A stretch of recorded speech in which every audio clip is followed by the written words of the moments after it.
Are you a footballer who wants to maximize your performance to succeed at the top level? My new ebook, Strength and Conditioning 101 for Female Footballers, is now available.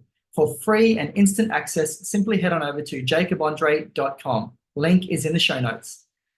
The Women's Footy Podcast is brought to you by Fitness Works, with 3 convenient locations in Darwin at Darwin City, Nightcliff and Allawa. These gyms are world-class family exercise centres offering the latest equipment with friendly and fully qualified staff. For more information, check out fitnessworksnt.com.au. G'day and welcome to the Women's Footy Podcast. I'm your host, Jacob Andre, and today I'm talking to Jemma Iacono. Jemma, welcome to the show.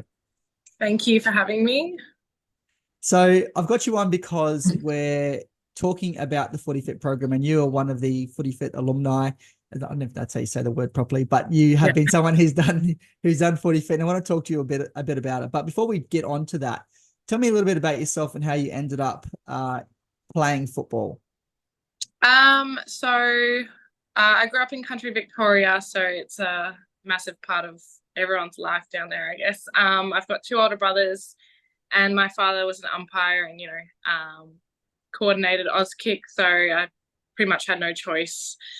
And I've always wanted to be better than my brothers. So, yeah, played senior football since I was 14 years old. And so obviously Victoria is a massive state for footy. What brought you to Darwin? My best friend was up here playing for Buffaloes with her partner. And she told me, she's like, oh, you need to get up here, bring your footy boots. You won't regret it. And I didn't. Played a few games at Buffaloes and they asked me to stay, and I did. And I didn't go back to Victoria after the season finished. And so that was obviously a while ago, about 10 years ago now. You went from Buffs, you've been to a couple of different clubs, and you ended up at Saints. Tell me about that journey to getting you to St. Mary's with where you are at the moment.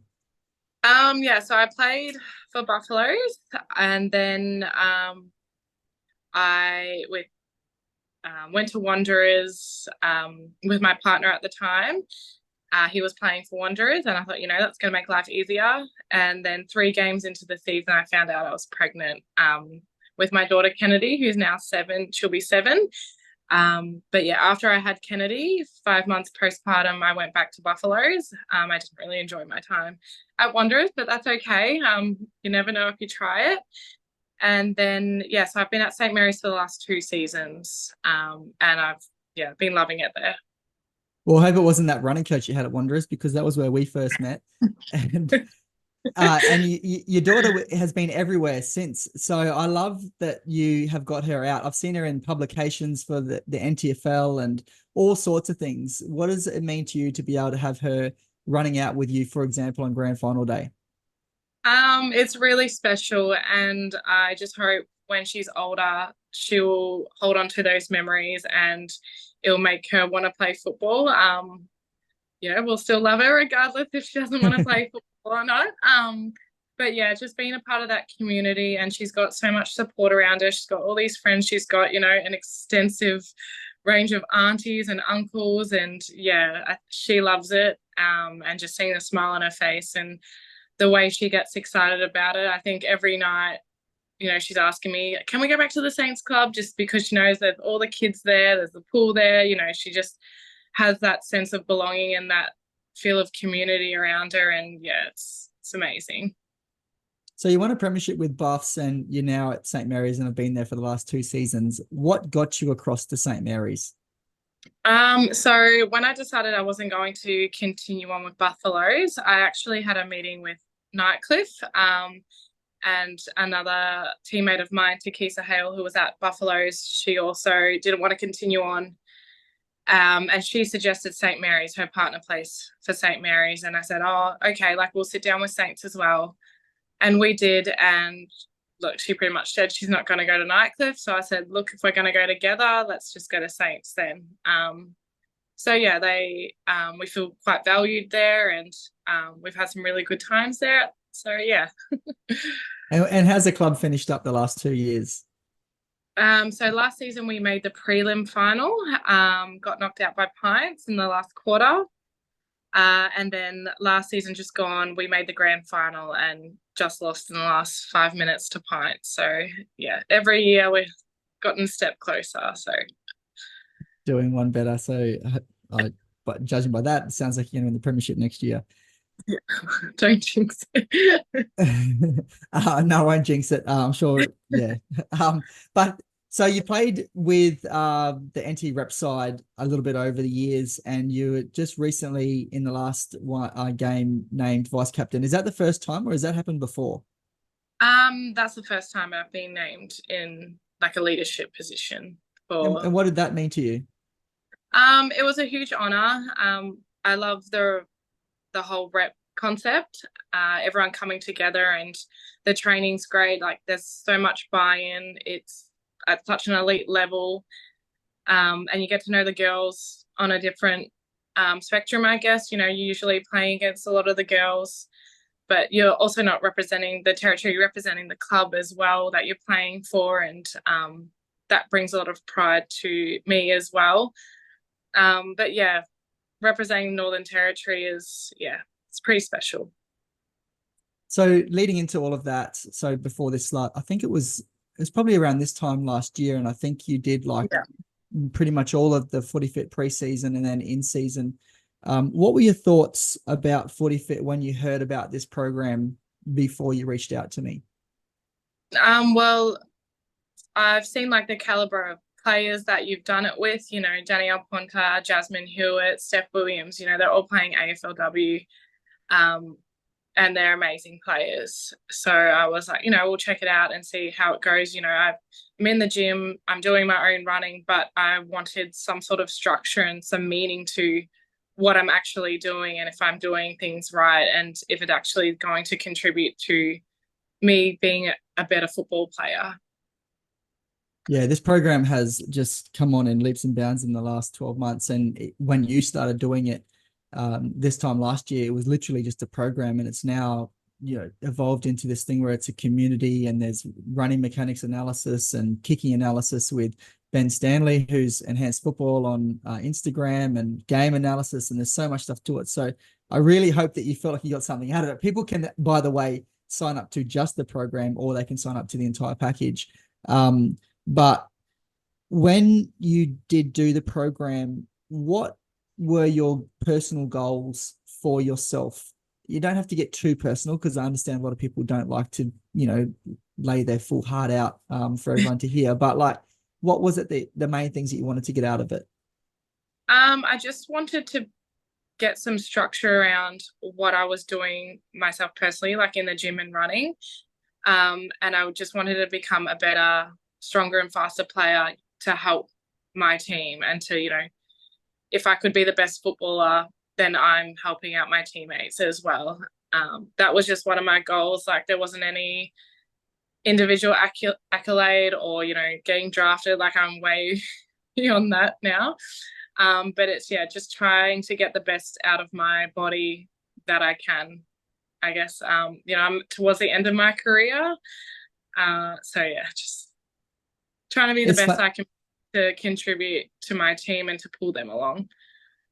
Yeah, that's awesome. And it's funny to hear that, because I hear this all the time. I don't necessarily want to get drafted. And I think because people see the people who have been drafted, or, that I've worked with, like Jasmine Hewitt and Danielle Ponta, as well as, and Steph Williams, as you mentioned, as well as those who have done the program and then gotten drafted. Eliza Shannon is one, Dominic Carbone.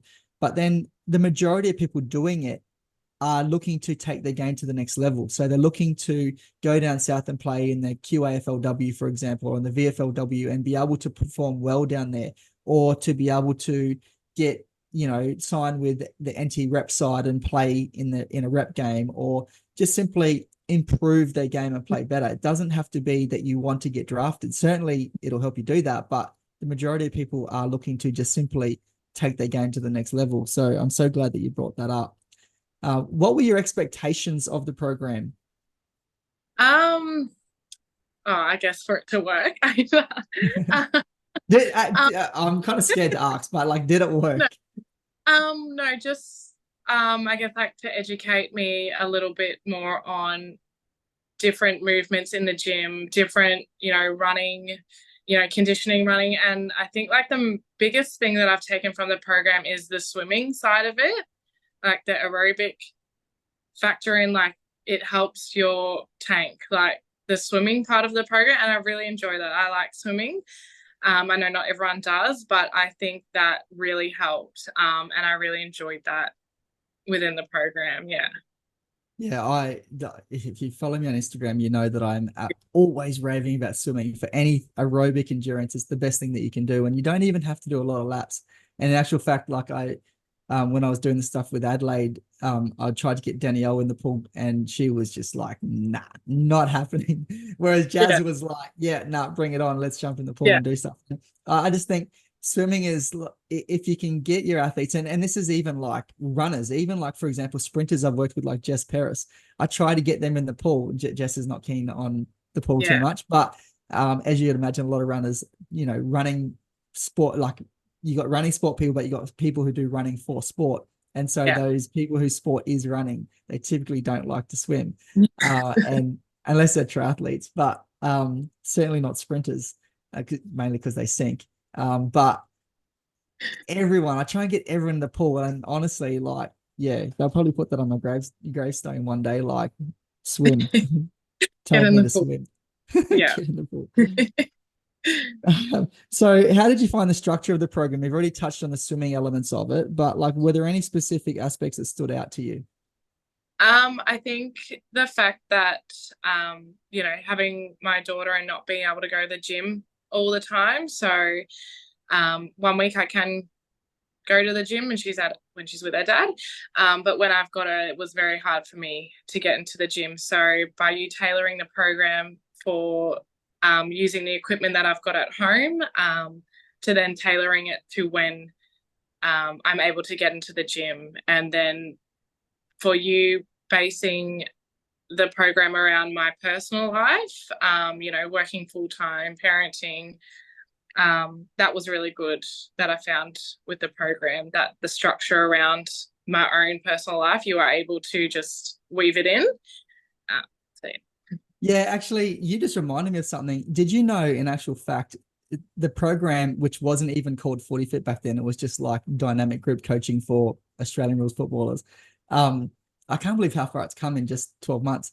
It didn't yeah, even have a conditioning element. You were the reason that it even got the conditioning element. And so I had spent probably 2 years slowly over time. There was a 6 week period over Christmas of 2021 where I just was dived deep into like the strength side of it. And there was two parts. It was initially actually um, one targeted for women and one targeted for men. And the women's one was 3 days a week and the men's one was 4 days a week. And I remember saying to you, do you want the women's or the men's program? And you were like, I want the men's program. And so many women were saying that. And then yeah, through like my own experiences, as well as interviewing like experts on this podcast, I realized that there really wasn't any difference between men and women. And so the main thing was the 3 days a week was more a development athlete, which typically more women were. And the 4 days a week was more the mature athlete development. And that's how it's now split into the development and athlete. And yeah, that's how any AFL club would operate. Certainly the Adelaide Crows women's program has 3 levels. So you've got your development, you got your kind of like few years in, and then you've got your mature. And so the FootyFit program is like that development and that mature. And so it only had the strength, and I was adding in individually the conditioning. And I hate not having something structured that I know exactly where something's going. And so I need things to be laid out from day one, A to Z. And yeah, I ended up just like diving deep and going, okay, I need to give her conditioning in this. And the reason why was because with your, parenting life, to take your lifestyle in, I wanted to have, because of that, the week where you were able to do gym and the week where you're able to do conditioning. And so ultimately now the program has become strength and conditioning, and you've got both in there. And a lot of people look at it and go, holy smokes, like, I don't know if yeah, I can do all this, but yeah, which you don't have to. You do whatever you can handle in terms yeah, of your lifestyle.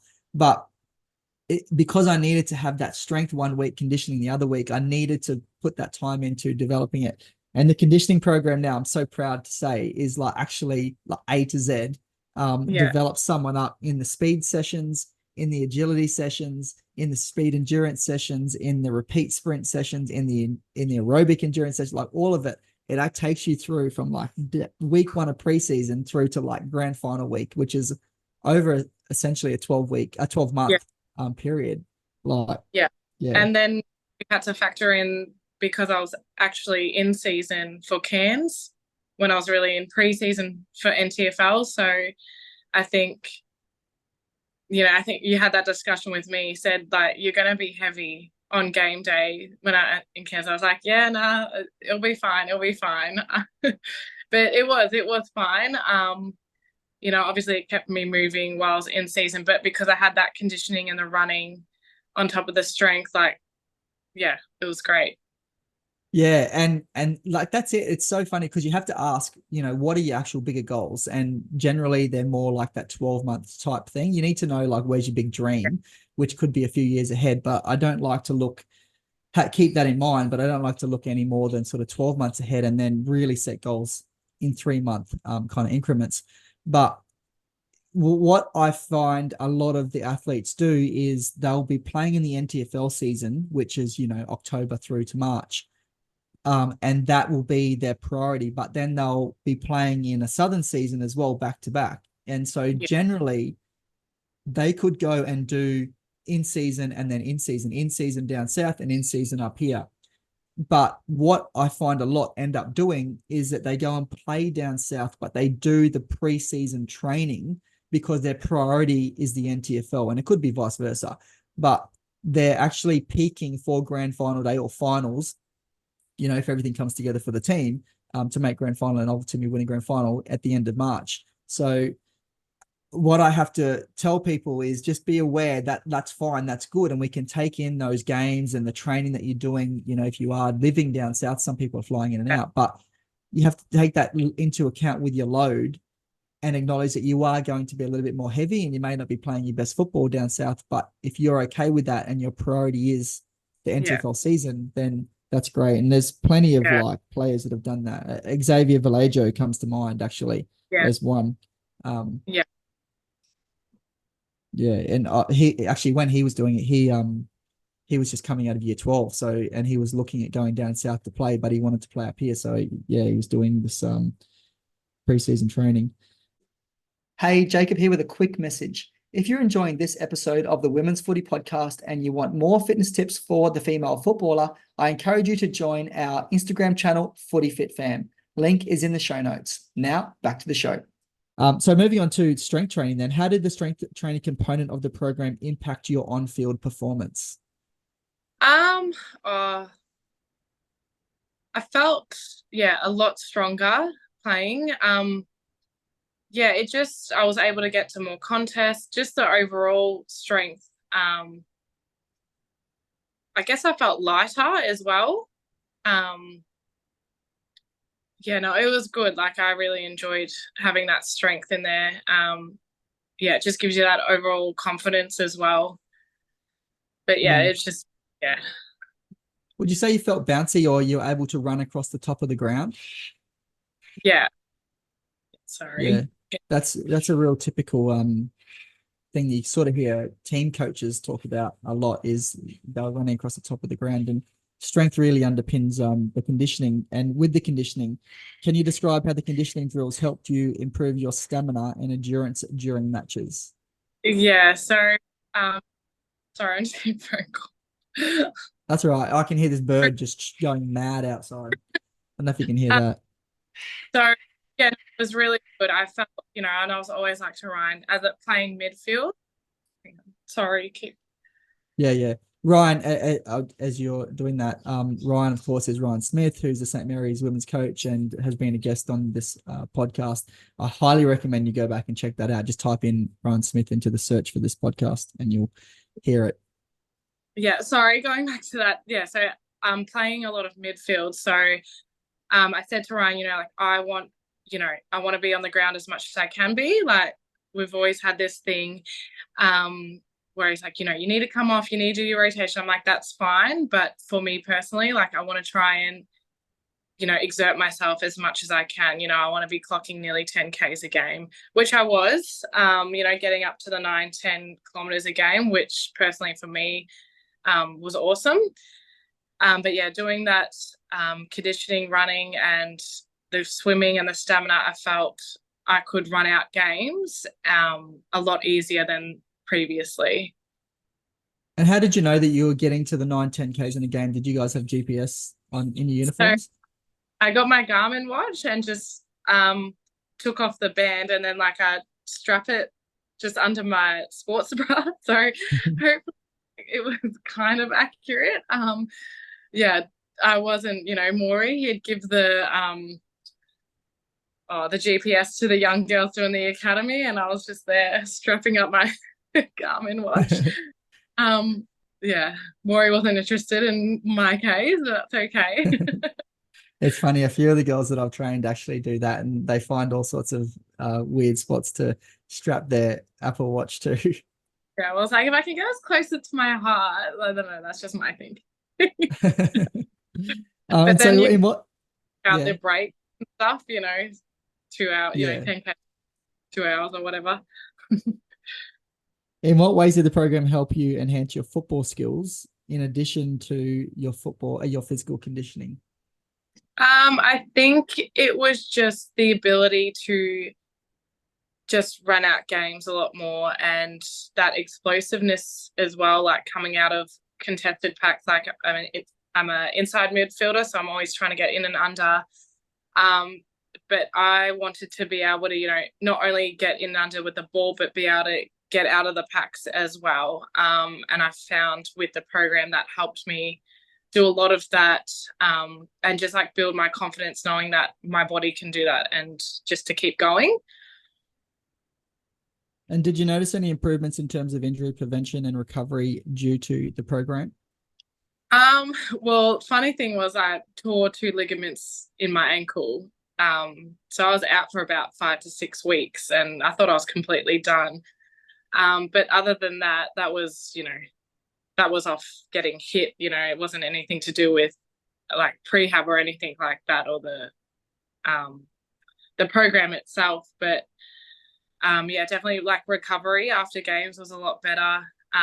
Yeah, I was just feeling a lot fitter overall with the program. And so how did you adapt the program during that injury? I just tried to do as best like my physio. He gave me um, a lot of things to do, like to strengthen it. Like I was in a moon boot. I thought I was like completely done, but I just like spoke to you, and you just said, do what you can do, and then speak to your physio as well, because I didn't want to lose any of that fitness. So yeah, swimming, bike, all of that kind of stuff. Yeah, certainly, and certainly upper body strength, and there's still some Yeah, lower body weights that you can be doing. yeah. Um, but yeah, and then building that up, of course. I hope you were doing those pogos afterwards. So what were some of the biggest challenges? I think you've probably already mentioned this one. Some of the biggest challenges that you faced during the program, and how did you overcome them? Yeah, I think it was just about my personal life and the scheduling. Like I've got so busy, and not only that, I was team managing 2 teams during the season and assistant coaching and all the other volunteer work. So I think just being able to speak to you and let you know what was going on really helped get over those challenges. And you get, when you've got a trainer and stuff like that, I guess you get a bit anxious, like you don't want to let your trainer down, and you've got this set program, but if there was a hiccup, I was able to openly speak to you about it, and you were like, okay, well, let's try this, let's see if this works, or let's tailor it to what's going on in your life, let's just get something done. So yeah, that's, I guess, how we got over those Well, that's a challenges. nice, Yeah. lovely little segue into the next question, which is how important was the support system provided by me? Um, Yeah. in terms of like your progress? Yeah, no, it was really good.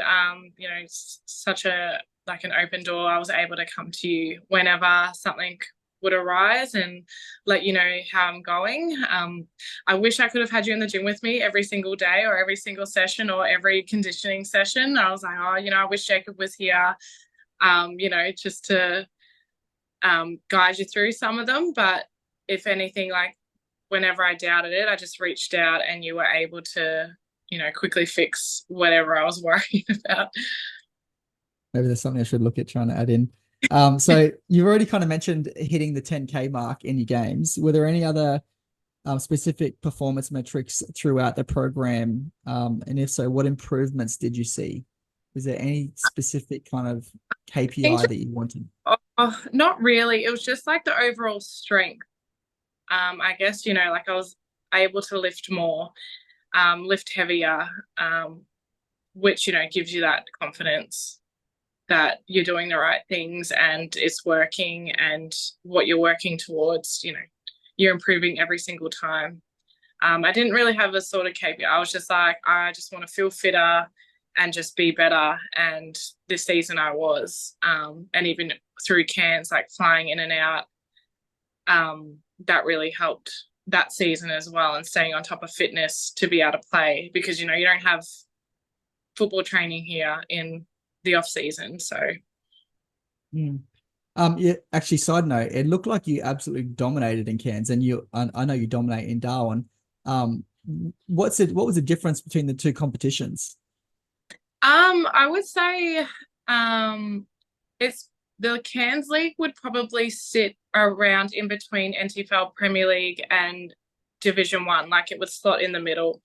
I guess in NTFL Premier League you have, the core 15 players, so if you're missing 2 or 3 players, you're still, or you're still good, still quite solid. But in the Cairns League, you've got your core 6 to 8 players. So if you're missing 3 on the day, it can be quite a struggle to get over. And so that's where but there is so much talent over there, and I was able to do a little bit of recruiting while I was over there. So that was a bonus. The talent over there is phenomenal. Like, they got their under 18s to come over and play against the NT under 18s as a curtain raiser for one of the AFL games. Just gone. It was on the North Melbourne game. So that would have been a massive opportunity for some of those girls to come over and play in Darwin and get that experience. And, it might entice them to come over in the NTFL season as well. Yeah. On a previous episode of this podcast, I was talking to a guy called Jared Kay, who's the strength and conditioning coach at Richmond with the women. And he was saying that more so southeastern Queensland, there's like this group of sort of that's under 16 to under 18 category that are just going to take the competition, the AFLW, probably by storm, and football in general. And they're obviously doing some great stuff, but I would say that that's more broadly around Queensland. So something to probably pay attention to and look out for. And if anyone is looking at going and playing in other states, I would say Queensland at the moment is probably going to be up there as one certain place place to choose from. Yeah. In terms of mental toughness, how did the program help you build mental toughness and resilience on and off the field? I guess, you've got a training plan that, you need to stick to if you want to get results. So, when you've had a rough day or a big day and you don't want to get in the gym, like, you need to overcome that to get in the gym and get it done, and then you are feeling good again. So just having something set that you kind of need to tick off is a good motivation. And, to get over that mental, I guess, fog when you're not wanting to work out on that day. And I guess, like, on the field, it builds that resilience, so you can bring it into your game, that toughness, like, we'll get the job done and you feel better after it. In terms of the feedback and adaptation, how did the feedback you received during the program contribute to your development as a player? I'm not sure, because I haven't really, like, changed the way I play, like, as a player. I haven't really changed that, I guess. Yeah, I'm not really too sure how to answer that. I guess, Have you like, done? you've Have always you been, ever? it's like, Sorry. yeah. So you've always been really supportive, and I know you've come to watch a lot of games, and I know you try and get to as many games as possible with the players who are in the FootyFit program. So, you give us a lot of feedback as well, like, oh, I've seen you done this and this and this and this. So that was really good to have someone who was actually watching your game to be based back onto the program as well. So having that feedback was good. Yeah, thank you. Have you ever been a part of Ricky Nolan's Sports Clip Maker game analysis? No, but I've seen a lot of them. Yeah. I think they're great. So I got to use them when I was working under Dean Rioli as head coach for 2 years at Palmerston. The club purchased his software and we implemented it there. We then implemented it when both of us moved back across to Wanderers, which was where we were the year before that. 2 years at Palmerston. The 2 years at Wanderers, we got the club to purchase the software as well, and we implemented it there. I absolutely love it. I think it's great. And as a result, I've now gone and got it myself for FootyFit to be able to analyze players. And all you need is like just to have the game filmed. And so most games that we're referring to here are on YouTube. So if you can get it on YouTube, then that's easiest. Send me the link and then we analyze it. You seriously can get so much information in terms of, stats, and in every time you kick the ball inside 50, every rebound 50. So every time you run or kick the ball out of the defensive 50, like so much stuff. So I'm really looking forward to implementing that, in the next round of FootyFit. Yeah, well, I hope because there was only one women's game being filmed per round. So I'm hoping they can go back to, majority of the women's games being filmed. That would be really handy as well. Yeah. So have you done any other similar programs to FootyFit? Any other, like, had a personal trainer, had an online program, anything? Not really. And that's the thing. Like, I'd go into the gym, I'd kind of do what I thought was needed, or, you see stuff online, and I guess like going for runs, like you just go for a 5K run or whatever. There's no structure to it. There's no, what are you actually getting out of this? So that's why I wanted some structure and, someone to, check your form and do your progression overlays and all that kind of stuff, to have that, this is what you need to do, that's going to impact your footy game. And this question wasn't on the list that I sent you that I was going to ask you, but I'm kind of intrigued, and I'm going to do this, so that everyone can hear. Like, what is it that was missing from the program that you would have liked to see in there? I think I've said it before, like, I wish you could be with me a lot more, like, just so I had that confidence that I was doing the right form and the right movements and stuff like that. And even with the running, I guess that's just me personally, like having someone there to be able to push you along, I guess, or just making sure that you're doing the right thing. So, but even if you're with someone, once a week or once a fortnight, just making sure that you're doing the correct things and then giving that person the confidence to be able to do it on their own. That's the only thing. Yeah. Okay, done. I'm going to add that in for anyone that is local. I'm going to add that in as something that we can try to do in the gym. But in terms of the running, what we are going to do is add in a sort of running block. So 4 to 6 weeks where people can come. It'll probably be at the athletics track. This is obviously for people who are local. This would be actually in addition to FootyFit. But of course, people that are doing FootyFit will, come to this as well. And that way I can sort of be there to run through one running session a week, talk, demonstrate running analysis, work on it, and then have people sort of doing it together. Because that's one of the things that I find, I don't know what you think, and I haven't really had anyone say this, but I kind of feel like I want people to be more working together, like get your friends in and get people training with you, because it's just so much more fun when you've got a group as opposed to doing it on your own. Yeah. I guess, I don't know. Like that Run Club Darwin, that's really taken off. Especially like on social media, I guess. I don't know. I don't know if it's everyone's got their own things that they're doing, and now that it's technically like off season, because I know in the past, we're trying to get things up and running, if any female footballers in NPFL just want to go for a kick or so, think that tried to get off the ground and that didn't. So maybe it's just the fact that there's other sports on, there's netball, rugby, there's cricket, all these other sports are on at the moment. So maybe people are finding it hard to get together, because NTFL players, usually they are dual athletes. They do play more than one sport. So that could be the reason why they're already doing something else. Yeah, true. Last one. So advice for fellow players. What advice would you give to other female football players considering a strength and conditioning program like FootyFit to enhance their performance? I would definitely recommend it. At least, give it a go and see if it's for you. It definitely helped my game. And yeah, I couldn't recommend it highly enough for a female football. Yeah. Yeah. Thanks, Jemma. So what's next for you? What are you looking forward to for next season? I'm actually I'm gonna play. I thought they were about to say something really drastic then.